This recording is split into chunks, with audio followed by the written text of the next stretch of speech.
Buka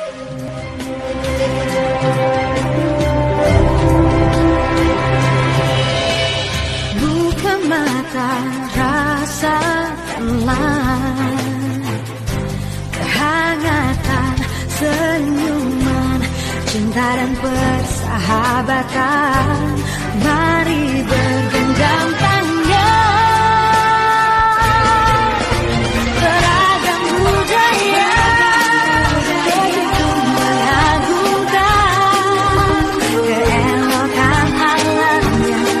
Oh sungguh mempesona indahnya negeriku. Ku cinta, aku terpana pesona Indonesia.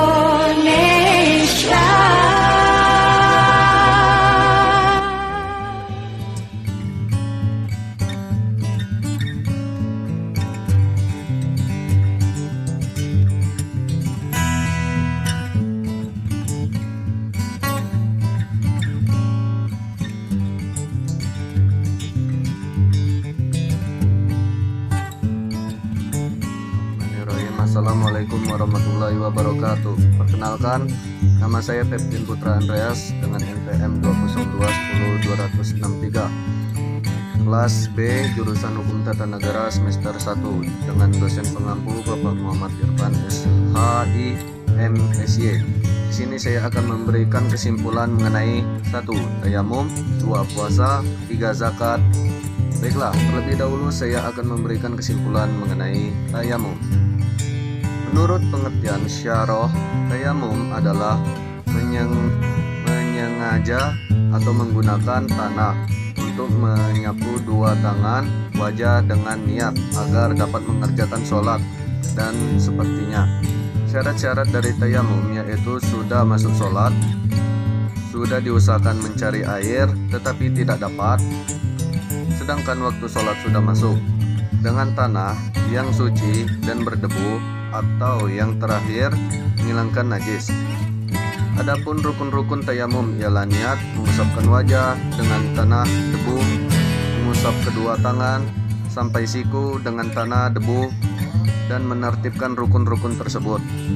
Sedangkan hal-hal yang membatalkan tayamum yaitu setiap perkara yang membatalkan wudhu ketika adanya air. Hikmah yang dapat kita petik dari adanya pensyariatan tayamum diantaranya yaitu pertama, untuk menunjukkan sifat Rahman dan Rahim Tuhan, bahwa syariat Islam itu tidak mempersulit umatnya. Manusia diperintahkan melaksanakan ajaran sesuai dengan kesanggupannya masing-masing. Bila tidak ada air atau dalam keadaan sakit, maka Allah memberi kemudahan atau kemurahan, memperbolehkan menggunakan debu sebagai pengganti air. Kedua, hikmah yang terdapat pada tanah sebagai pengganti air yang untuk bersuci antara lain adalah tanah mudah kita dapat dan juga dapat melemahkan nafsu amarah kita. Karena tanah yang biasa kita injak pada saat tayamum harus kita usapkan pada wajah kita.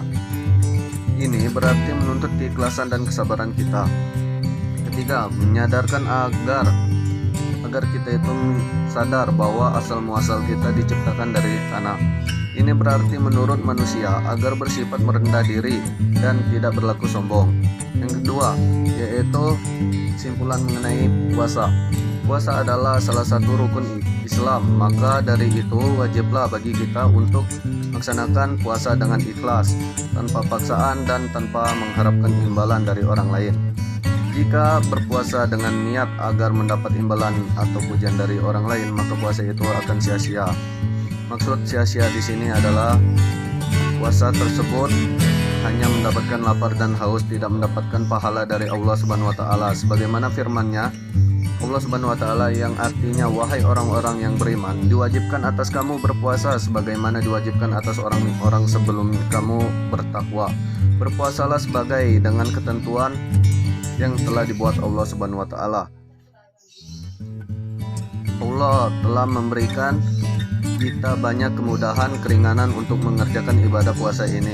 Jika kita berpuasa sesuai dengan ketentuan-ketentuan yang telah kami sebutkan di atas, kita sendiri akan merasa betapa indahnya berpuasa dan betapa banyak faedah dan manfaat yang kita peroleh dalam berpuasa ini.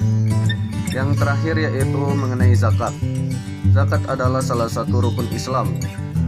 Zakat secara bahasa berarti tumbuh dan bertambah, dan menurut syariat berarti sedekah atau wajib dari sebagian harta, sebab dengan mengeluarkan zakat maka pelakunya akan tumbuh, mendapat kedudukan tinggi di sisi Allah Subhanahu wa taala dan menjadi orang yang suci serta disucikan. Juga bisa berarti berkah, bersih, suci, subur, dan berkembang maju. Macam-macam zakat secara garis besar ada dua macam, yaitu zakat fitrah dan zakat mal. Zakat mal sendiri itu menurut bahasa yaitu zakat harta, jadi zakat mal yaitu zakat yang harus dikeluarkan setiap umat muslim terhadap harta yang dimiliki yang telah memenuhi syarat atau haul dan nisabnya. Sedangkan zakat fitrah di sini berarti juga zakat badan atau tubuh. Setiap menjelang Idul Fitri, umat Islam diwajibkan untuk membayar zakat sebanyak 3 liter atau jenis makanan atau konsumsi sehari-hari.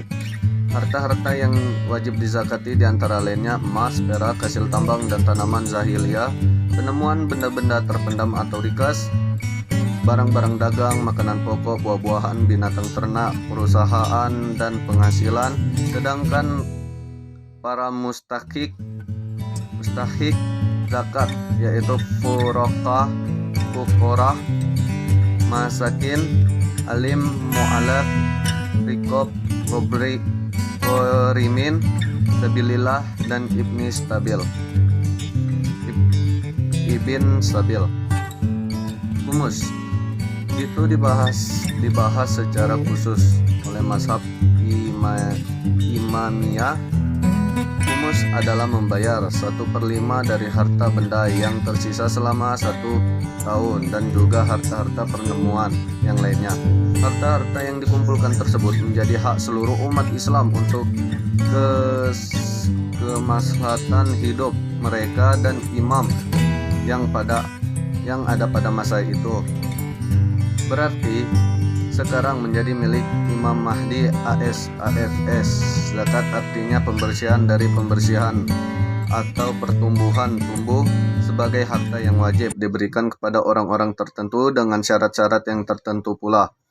Baiklah, kiranya hanya itu yang saya bisa sampaikan. Mohon maaf jika ada pengucapan atau kekeliruan dalam perkataan saya tadi. Saya akhiri. Wassalamualaikum warahmatullahi wabarakatuh.